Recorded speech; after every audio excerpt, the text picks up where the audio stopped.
नाही ठीक आहे, आता व्हिडिओ ट्विट केला, व्हिडिओमध्ये त्याची सत्यता तपासली जाणार. आणि व्हिडिओ ट्विट करणारे ठाकरे सेनेवाले त्याला जरा सांगा त्याच्या मालकाचं कर्जतच्या फार्म हाऊसवर किती कॅश ठेवली आहे, जरा जाऊन विचार, जरा बघ ना. कॅशच्या बाबतीचा आरोप हे ठाकरे सेनेचे आमदार किंवा कार्यकर्ते करतात ना, हे सर्वात मोठं जगातलं आश्चर्य आहे. कधीतरी कर्जतच्या फार्म हाऊसवर तुम्ही सगळेजण पहिले चाला आणि जमिनीमध्ये किती कॅश खोदून ठेवली आहे हे जरा उद्धव ठाकरे आणि आदित्य ठाकरेला विचारा ना, जरा विचारा.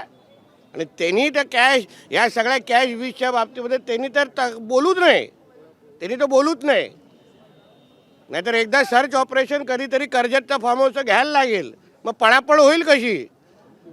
आणि व्हिडिओ आलेला आहे, आता सत्यता तपासतील ना, सत्यता तपासल्यानंतर बोला. एकदा कुणीतरी आरोप केला म्हणजे त्यांनीच कॅश घेतलेली आहे, असे किती आरोप झालेत, नंतर काय झालंय. तुमच्या एक दिवसाची ती बातमी एन्जॉय करा ना.